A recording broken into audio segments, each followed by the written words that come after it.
नमस्कार दोस्तों, स्वागत है आप सभी लोगों का विद्यार्थी कम्युनिटी के इस डिजिटल प्लेटफॉर्म में। हम जो है संविधान से संबंधित एमसीक्यू क्वेश्चन देख रहे हैं सीजीपीएससी प्री और जो है ऐसा एग्जाम को टारगेट में लेकर। पिछले वीडियो में मैंने 1 से लेकर 20 तक के संविधान के क्वेश्चन एमसीक्यू बहुत ही इंपॉर्टेंट क्वेश्चन मैंने पहले ही करा दिए हैं। आप लोग जो होते प्लेलिस्ट में जाकर देख सकते हैं। आज हम देखेंगे 21 से आगे। अब जो है बहुत सारे क्वेश्चन मैं आप लोगों को कराऊंगा, तो आप लोग वीडियो को लाइक और शेयर करके चलिएगा और साथ ही सब्सक्राइब करके रख लीजिएगा, जिससे मैं जैसे ही वीडियो डालूं आप लोगों तक नोटिफिकेशन पहुंच जाए। चलिए आज का सेशन हम स्टार्ट करते हैं। आज का पहला क्वेश्चन है हमारा, पहले 20 तक करा दिया हूं, आज से 21 से हम स्टार्ट करते हैं। निम्नलिखित में से किस अधिनियम द्वारा सरकारी नियुक्तियों के लिए प्रतियोगी परीक्षा का विधान किया गया था? चार्टर अधिनियम 1813, चार्टर अधिनियम 1853, पिट्स इंडिया एक्ट 1774, 84 या फिर इनमें से कोई नहीं। चलिए आप लोग आंसर बता दीजिए। आप लोग जो है आंसर कमेंट बॉक्स में कमेंट करते चलेगा ना, जिससे आप लोगों को मालूम होगा कि आपको लेवल जो होती किस लेवल तक आपकी पढ़ाई की पहुंच चुकी है। अगर नहीं है तो फिर उस लेवल तक आप लोगों को तैयारी करना ही पड़ेगा, क्योंकि वर्तमान समय में सीजीपीएससी जो होती है वो थोड़े हाई लेवल पे क्वेश्चन पूछ रहे हैं। पहले परंपरागत जो पूछे जाते थे वैसे नहीं पूछ रहे हैं, अब थोड़ा यूपीएससी के दर्जे पर क्वेश्चन पूछे जा रहे हैं। ठीक है, तो इसका सही आंसर होगा आपका बी। 1853 के अधिनियम के माध्यम से जो होती है वो नियुक्तियों के लिए प्रतियोगी परीक्षा का विधान किया गया था। इससे पहले भी 1833 के अधिनियम में भी इसका प्रावधान किया गया था, लेकिन जो होते कोर्ट ऑफ डायरेक्टर के विरोध के कारण इस जो होती है इसे हटा दिया गया था। फिर जो 1853 में जो है इस व्यवस्था को लागू की गई थी। ठीक है, चलिए आगे बढ़ते हैं। अगला क्वेश्चन है, संसद द्वारा पारित किस अधिनियम में नागरिकता के अर्जन व समाप्ति का प्रावधान है?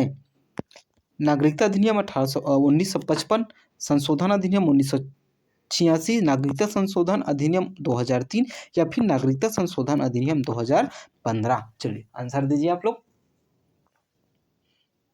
तो इसका सही आंसर हो जाएगा आपका नागरिकता अधिनियम 1955 के माध्यम से जो संसद को ही अधिकार है नागरिकता से संबंधित कोई भी प्रावधान बनाने के लिए, और यह प्रावधान जो होती है वो नागरिकता अधिनियम 1955 के अधीन रहकर ही संसद नागरिकता से संबंधित कोई भी कानून बनाती है। जैसे वर्तमान में सीएए आया है, तो ये इसमें जो जब संशोधन किया गया तो वो जो है नागरिकता अधिनियम 1955 के माध्यम से ही किया गया था। ठीक है, चलिए आगे बढ़ते हैं।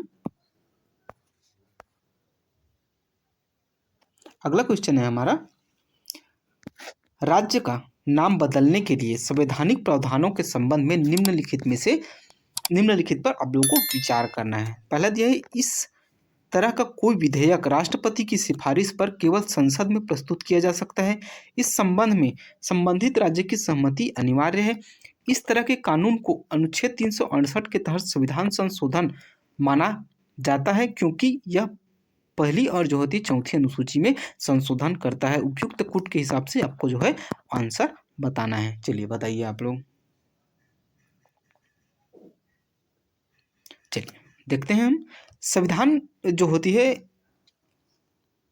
जब किसी राज्य का निर्माण किया जाता है या फिर जो होती है राज्य का नाम परिवर्तित किया जाता है, तो उसे जो होता है विधेयक को राष्ट्रपति की सिफारिश पर केवल संसद में पेश किया जाता है। बिल्कुल सही है।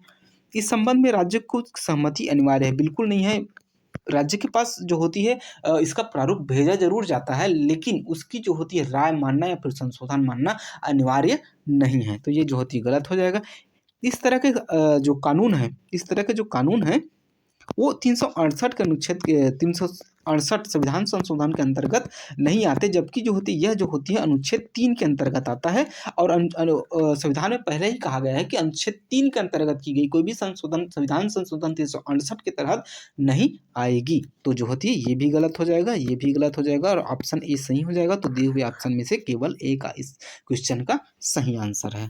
ठीक है, चलिए आगे देखते हैं। अगला है, राज्य के पुनर्गठन के संदर्भ में निम्नलिखित कथनों पर विचार कीजिए। फजल अली आयोग की सिफारिश पर आंध्र प्रदेश भाषाई आधार पर गठित होने वाला पहला राज्य बन गया। दूसरा दिया है, धर समिति ने एक भाषा एक राज्य की सिफारिश की। जेवीपी जवाहरलाल नेहरू समिति ने पूर्णतः भाषा के आधार पर नए राज्य बनाने के विचार को खारिज कर दिया गया। चलिए देखिए ऑप्शन ए सही, 2, 3 कौन सा सही है, आप लोग आंसर कमेंट बॉक्स में कमेंट कीजिए। चलिए हम क्वेश्चन को बनाने की कोशिश करते हैं। फजल अली आयोग की सिफारिश पर आंध्र प्रदेश भाषाई आधार पर गठित होने वाला पहला राज्य है। तो देखिए भाषाई आधार पर गठित होने वाला पहला राज्य जो होती है वो आंध्र प्रदेश है, लेकिन इसकी सिफारिश जो होती है फजल अली ने नहीं की थी, जबकि पोट्टी श्रीमिलू जो कांग्रेस का जो एक नेता थे, उन्होंने भाषाई आधार पर जो होती है राज्यों के पुनर्गठन के लिए 56 दिनों तक जो होती है वो आंदोलन किया था और उसकी जो होती मृत्यु हो गई थी। उसी के तर्ज पर जो है आंध्र प्रदेश राज्य का जो होती है भाषा के आधार पर गठन किया गया था। तो ये जो होती है गलत हो जाएगा, फजल अली की सिफारिश पर नहीं, जबकि श्रीरामल्लू पिट्टू के निधन हो जाने के कारण जो होती है आंध्र प्रदेश का निर्माण भाषाई आधार पर किया गया था। दूसरा, धर समिति ने एक भाषा एक राज्य की सिफारिश की, गलत। धर समिति कोई भी समिति, किसी भी समिति ने जो होती है एक राज्य एक भाषा की सिफारिश जो है नहीं की थी। वहीं जो होती है JVP मतलब JVP का फुल फॉर्म है जवाहरलाल नेहरू वल्लभ भाई पटेल, और जो होती है पी का मतलब होते हैं PV नरसिम्हा राव।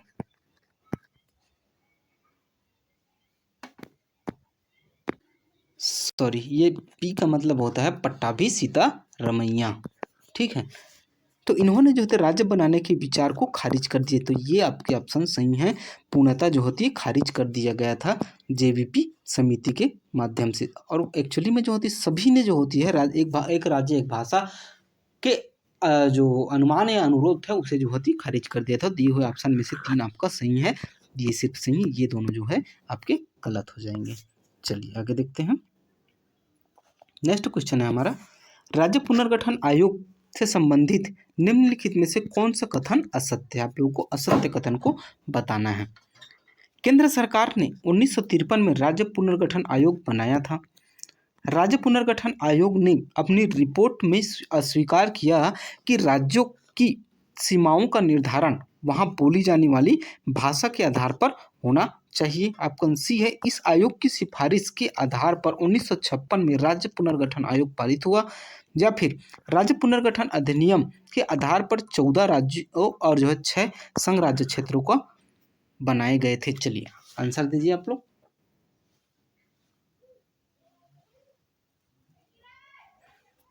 चलिए देखिए ये ऑप्शन सही है, केंद्र सरकार ने 1953 में राज्य पुनर्गठन आयोग का बनाया था। ये भी सही है, राज्य पुनर्गठन आयोग ने 14 राज्यों और 6 संघ राज्य क्षेत्रों की सिफारिश की थी। तो 2 आपके सही हो गए, बच गए 2। इस आयोग की रिपोर्ट के आधार पर 1956 में राज्य पुनर्गठन अधिनियम पारित किया गया था। तो ये भी सही है। तो आपकी ऑप्शन जो होती है बी जो है वो गलत हो जाएगा। देखिए क्या दिया है, राज्य पुनर्गठन आयोग ने अपनी रिपोर्ट में अस्वीकार किया कि राज्यों की सीमाओं का निर्धारण वहां बोली जाने वाली भाषा के आधार पर होना चाहिए, जबकि ऐसा कुछ नहीं कहा गया था। राज्य पुनर्गठन आयोग ने साफ साफ कहा था कि भाषा के आधार पर राज्यों का गठन नहीं किया जाएगा। ठीक है, चलिए आगे बढ़ते हैं। नेक्स्ट क्वेश्चन है, भारत के राज्य क्षेत्र के बारे में निम्नलिखित में से कौन से कथन सही हैं। इसमें राज्यों के भूभाग समाविष्ट हैं। प्रथम अनुसूची में विनिर्दिष्ट संघ राज्य क्षेत्र इसमें समाविष्ट हैं। इसमें अन्य उपार्जित भूभाग सम्मिलित किए जा सकते हैं। दिए हुए क्लिप के हिसाब से आपको आंसर लगाने हैं। चलिए बताइए आंसर इसका। चलिए देखते हैं। इसमें राज्यों के भूभाग समाविष्ट होते हैं। बिल्कुल, राज्य क्षेत्र में राज्यों के भूभाग जो होते हैं शामिल होते हैं। प्रथम सूची में विनिर्दिष्ट संघ राज्य क्षेत्र इसमें समाविष्ट होते हैं, ये भी सही है। इनमें अन्य उपार्जित भूभाग, देखिए संविधान में कहा गया है कि भारत के राज्य क्षेत्र और उनके जीते हुए अगर कोई भी राज्य क्षेत्र को भारत जीतता है तो वहाँ के जो जमीन है वो भारत सरकार के अधीन आ जाएगी। तो दिए हुए ऑप्शन में से ये ऑप्शन डी आपका सही है। 1 और 2 3 तीनों के तीनों सही हैं। चलिए आगे बढ़ते हैं।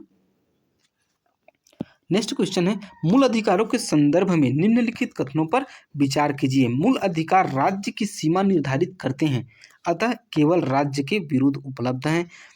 दूसरा दिया है, अनुच्छेद 13 सर्वोच्च न्यायालय और उच्च न्यायालय को यह अधिकार प्रदान करता है कि किसी भी मूल अधिकार के उल्लंघन के आधार पर किसी विधि गैर संवैधानिक या अवैध घोषित कर सकते हैं। आपको ऑप्शन में से बनाना है। चलिए बताइए। चलिए क्वेश्चन को बनाने की कोशिश करते हैं। मूल अधिकार राज्य की सीमा के निर्धारित करते हैं, अतः जो होते केवल राज्य के विरुद्ध है नहीं। राज्य में जो परिभाषित की गई है आर्टिकल 12 में परिभाषित की है और जो होते 36 में भी परिभाषित की गई है। इसके अंतर्गत क्या क्या आते हैं? भारत सरकार एवं संसद, प्रत्येक राज्य की सरकार एवं विधानमंडल, साथ ही साथ भारत के राज्य क्षेत्रों के अंतर जो होती है कोई भी सरकार के नियंत्रण के अधीन कोई स्थानीय निकाय प्राधिकारी है वो भी इसके अंतर्गत आते हैं। साथ ही साथ जो मूल अधिकार जो होते हैं ना, ये राज्य के साथ साथ व्यक्ति के भी विरुद्ध होता है। व्यक्ति के विरुद्ध कैसे? हम आर्टिकल 17 को देखें, क्या है? अस्पृश्यता। अगर कोई व्यक्ति संवैधानिक संस्थान के साथ साथ सरकार के साथ साथ अगर कोई व्यक्ति भी इस अधिकार का उल्लंघन करता है तो उसे सजा का प्रावधान है। 17 का भी है। साथ साथ 23 और 24 को देखें, शोषण के विरुद्ध स्वतंत्रता दिया हुआ है और साथ ही साथ 24 में जो है बंधुआ मजदूरी अगर कोई व्यक्ति करवाता है किसी से, तब भी उसे जो होती है सजा का प्रावधान किया गया है। तो दिए हुए ऑप्शन में से ये गलत हो जाएगा कि राज्य के साथ साथ जो होती है यह निजी व्यक्तियों के भी विरुद्ध यह है। साथ ही साथ अगर ये देखें, अनुच्छेद 13 सर्वोच्च न्यायालय और उच्च न्यायालय में जो होती यह अधिकार प्रदान करता है कि वे किसी भी मूल अधिकार को उल्लंघन के आधार पर विधि जो होती गैर संवैधानिक कर सकते हैं। बिल्कुल सही है, अनुच्छेद 13 में इसका उल्लेख किया गया है। तो ऑप्शन आपकी जो होती है 2 सही हो जाएगा। ठीक है, चलिए आगे बढ़ते हैं। अगला क्वेश्चन है हमारा, संविधान लागू होने के समय निम्नलिखित अधिकारों में से कौन सा अधिकार मौलिक अधिकारों में शामिल था? समानता का अधिकार, स्वतंत्रता का अधिकार, शोषण के विरुद्ध स्वतंत्रता, धार्मिक स्वतंत्रता, सांस्कृतिक स्वतंत्रता या फिर संवैधानिक या संपत्ति। दिए हुए कोड के हिसाब से आपको आंसर बताने हैं। चलिए आंसर बताइए आप लोग। देखिए चलिए आगे बढ़ते हैं, हम देखते हैं इसका आंसर क्या हो सकता है। समानता का अधिकार का उल्लेख जो होती है 14 से 18 में दिया गया है। वही स्वतंत्रता का अधिकार जो होती है वो 19 से लेकर 22 में दिया है। शोषण के विरुद्ध स्वतंत्रता 23 जो होती है 24 में दिया हुआ है। वही धार्मिक स्वतंत्रता की बात करें तो 25 से 28 तक दिया हुआ है धार्मिक स्वतंत्रता। हाँ, सांस्कृतिक स्वतंत्रता जो है वो 29 से 30 में दिया हुआ है। और संवैधानिक उपचार ये जो होते हैं आर्टिकल 32 में दिया हुआ है। वही संपत्ति का अधिकार जो था पहले था, अभी जो होते हटा दिया गया है। लेकिन जो इसमें पूछा क्या गया है, देखिए निम्नलिखित में संविधान लागू होने के समय, वर्तमान में हटा दिया गया है, लेकिन ये जो होती है संवैधानिक अधिकार जो होती है वो लिया जाता है और उस समय जो होती है ये लागू थी। अभी जो होती है आर्टिकल 300A में इसे डाल दिया गया है 42वें संविधान संशोधन 1976 के माध्यम से। तो इसका सही आंसर जो होता है डी, उपरोक्त सभी सही हो जाएगा। ठीक है, देखिए मैं आप लोगों को पूरा जो होता है विस्तृत बता रहा हूँ, आप लोग को कहीं जाने के भटकने की जरूरत नहीं है। अगर आप लगातार ये वीडियो आप लोग देखते हैं, क्वेश्चन सॉल्व करते हैं, थोड़ा पढ़ते हैं, तो निश्चित ही आपका PSC प्री क्वालिफाई हो जाएगा। ठीक है, चलिए अगला क्वेश्चन है, निम्नलिखित में से कौन से कथन सही है? भारत के संविधान का अनुच्छेद 15 भारत के नागरिकों तथा विदेशियों दोनों को उपलब्ध है। भारत के संविधान का अनुच्छेद 16 भारत के नागरिकों को उपलब्ध है। भारत के संविधान का अनुच्छेद 21 भारत के राज्य क्षेत्र में भारत के नागरिकों तथा विदेशियों दोनों को समान रूप से उपलब्ध है। दिए हुए कोड के हिसाब से आपको आंसर लगाना है। ठीक है, चलिए बनाइए आप लोग।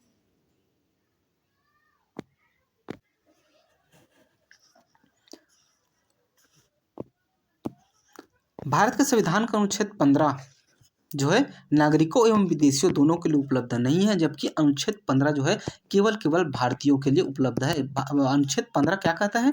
अनुच्छेद 15 कहता है कि धर्म, मूल वंश, जाति, लिंग या जन्म स्थान के आधार पर विभेद का प्रतिषेध करता है। ये जो होती है 15 करता है, तो इसलिए जो होती है ये केवल भारतीयों के लिए उपलब्ध है। और जो होते विदेशियों के लिए उपलब्ध नहीं है। तो दो ही ऑप्शन में थे, एक तो गलत हो जाएगा, ये भी गलत हो जाएगा। बच गया आपके पास दो ऑप्शन। भारत के दो है दिया है।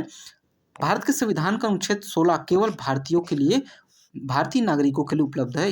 ये सही है बिल्कुल। 16 जो होती है भारतीयों के लिए उपलब्ध है। तो दोस्तों सही हो जाएगा। तो दिए हुए ऑप्शन में से दो किस में है, दो इसमें है।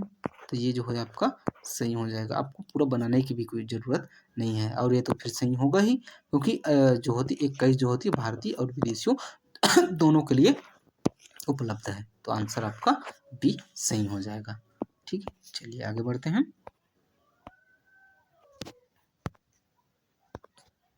नेक्स्ट क्वेश्चन दिया है हमारा,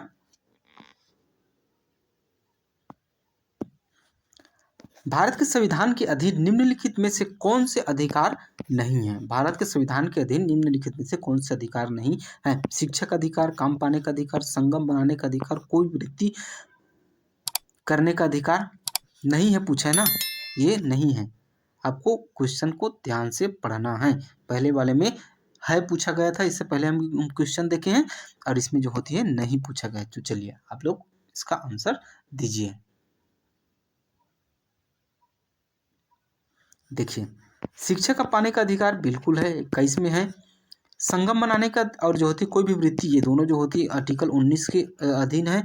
वही काम पाने का अधिकार जो है वो आर्टिकल 47 और आर्टिकल 47 जो होती है राज्य के नीति निर्देशक तत्व के अंतर्गत आता है। मूल अधिकार के अंतर्गत जो होती है वो नहीं आता है। तो ये जो होती है नहीं दिया गया है। तो आपकी ऑप्शन कौन सा हो जाएगा, सी। केवल दो जो है वो मूल अधिकार नहीं है। ठीक है, चलिए आगे बढ़ते हैं। अगला क्वेश्चन है हमारा, भारतीय संविधान में निम्नलिखित में से कौन सा मौलिक अधिकार स्वतंत्रता के अधिकार में सम्मिलित है। आपके ऑप्शन है भारतीय प्रारंभिक शिक्षा का अधिकार, संगम या संघ बनाने का अधिकार, प्राण एवं दैहिक स्वतंत्रता का संरक्षण। ये जो है ऑप्शन दिए हुए हैं, आप लोग इसका आंसर बताइए। चलिए देखते हैं, आंसर बनाने की कोशिश करते हैं हम। पूछा क्या गया है, भारतीय संविधान कौन से मौलिक अधिकार स्वतंत्रता के अधिकार से जो होती है सम्मिलित है। प्रारंभिक शिक्षा बिल्कुल है। संगम और संघ बनाने का अधिकार, ये भी आर्टिकल 19 में। प्राण एवं दैहिक स्वतंत्रता 21 में है। तीनों जो होती है वो अधिकार मौलिक अधिकार के अंतर्गत, स्वतंत्रता के अधिकार के अंतर्गत आते हैं। देखिए आर्टिकल में भी पढ़े, 21 स्वतंत्रता के अधिकार का, 21 में ये भी है, क्योंकि स्वतंत्रता का अधिकार जो है वो 19 से लेकर 22 तक के अनुच्छेद में दिया हुआ है। तो ये जो होती है 21 में आ गया, ये 21 में आ गया, और ये जो होती है 19 के अंतर्गत आ गया। तो ये जो होती है ऑप्शन जो है डी आपका सही आंसर हो जाएगा। ठीक है, चलिए आगे बढ़ते हैं। अगला क्वेश्चन है हमारा, मंडल आयोग से संबंधित निम्नलिखित कथनों पर विचार कीजिए। यह दूसरा पिछड़ा वर्ग आयोग था जिसके अध्यक्ष बिंदेश्वरी प्रसाद मंडल थे। इसकी सिफारिशों को 1990 में लागू किया गया। इसकी सिफारिशों द्वारा केंद्र सरकार की नौकरियों में अन्य पिछड़ा वर्ग का आरक्षण दिया गया। और चौथा यह है, सरकार द्वारा इसकी सिफारिशों को लागू करने का जो होते सभी वर्गों के ने स्वागत किया। आपके कौन से आंसर जो होती है असत्य है, ये आपको बताना है। ठीक है, चलिए बताइए आप लोग।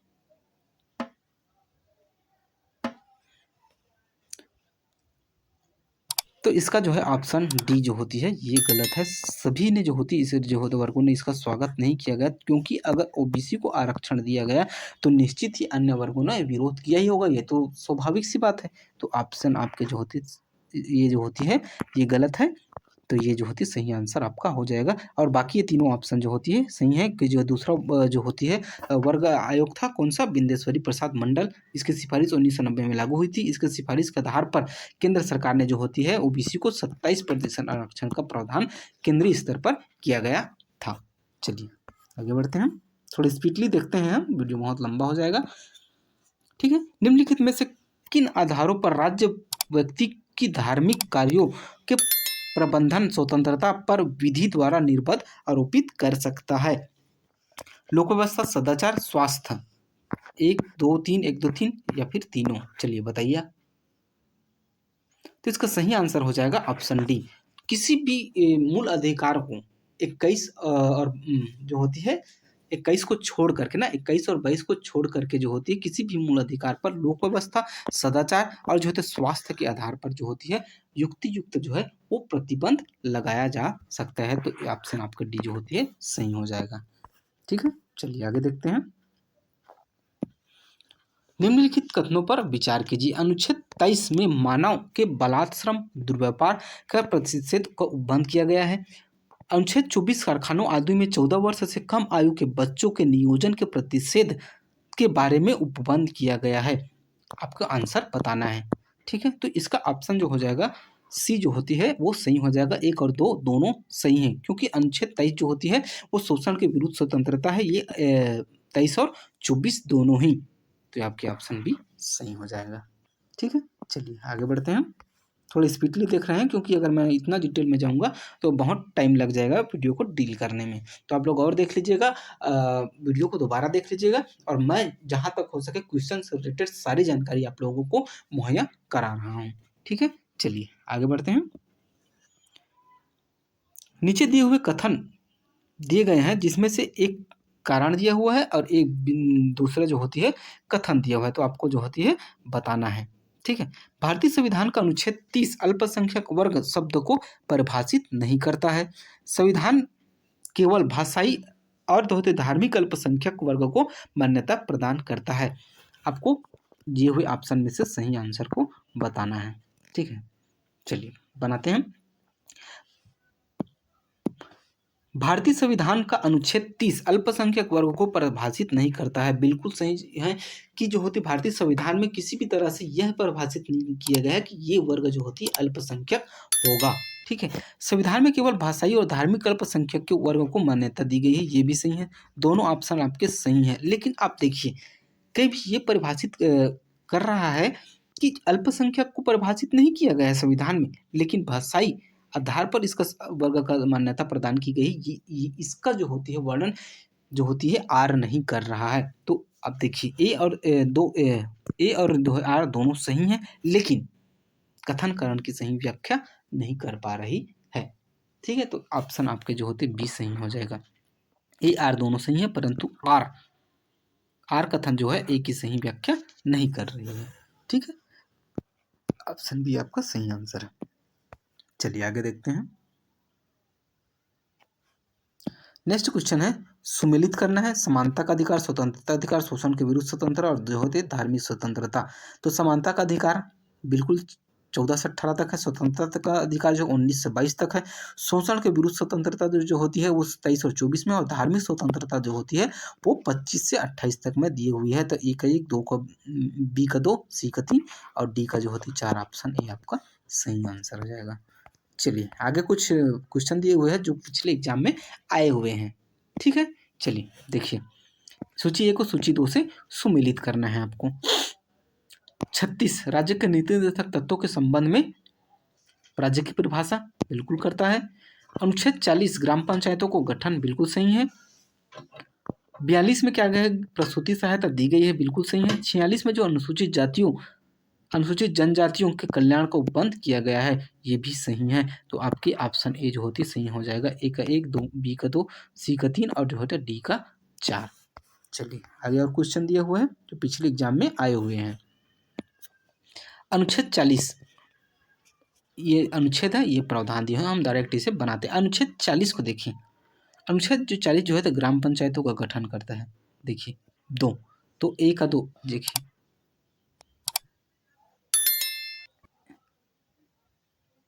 तो ए का 2 किसमें है, इसमें नहीं है, और ए का 2 इसमें नहीं है। आपके 2 ठो बच गया, ये बी और ये जो होती है डी। ठीक है, अब देखिए 44वां जो होती है समान नागरिक संहिता की बात करता है। तो बी का क्या आ गया आपका, बी का आ गया है 1। तो बी का 1 देखिए, बी का 1 2 ठो में है, लेकिन जो सी पहले ही कट गया है, तो बी का 1 तो जो होती है ये आपके ऑप्शन जो है वो ये सही हो जाएगा। ठीक है, बी का 1 और ए का 2, क्योंकि ये जो होती है 1 मिनट चलिए देखते हैं, ये दोनों तो बन गया है। ठीक है ना।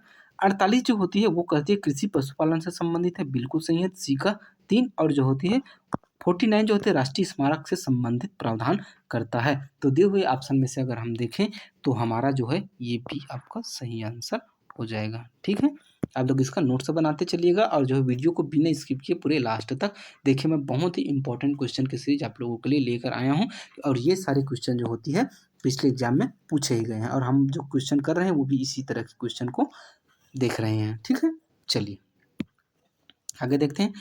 निम्नलिखित में से किसे भारतीय संविधान के भाग 4 के अंतर्गत देखा जा सकता है? प्राकृतिक वातावरण जिसके अंतर्गत वन, झील, नदी और जो वन्य जीव शामिल है की रक्षा और उनका जो होता है संवर्धन, जो होते प्राणी मात्र के प्रति दया भाव रखना।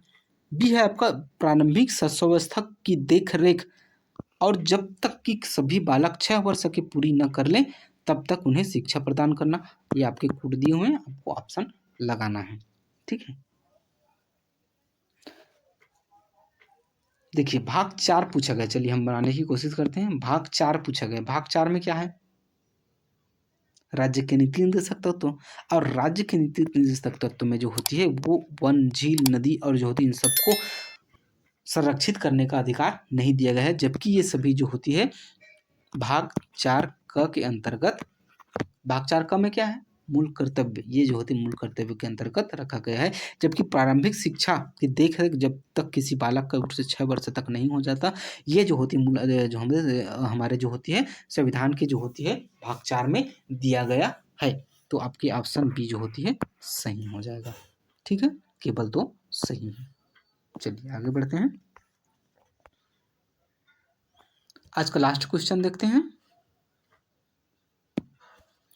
भारतीय संविधान में वर्णित मौलिक कर्तव्यों के संदर्भ में निम्नलिखित कथनों पर विचार कीजिए। मूल संविधान में 10 मौलिक अधिकार थे, मौलिक कर्तव्य थे। मौलिक कर्तव्य आयरलैंड के संविधान से लिए गए हैं। मौलिक कर्तव्य में से एक भारत में विज्ञान और प्रौद्योगिकी को बढ़ावा देना है। एक सही है, 2 3 सही है, 3 सही है या फिर उपयुक्त उपयुक्त में से कोई सही नहीं है। चलिए बताइए आंसर इसका।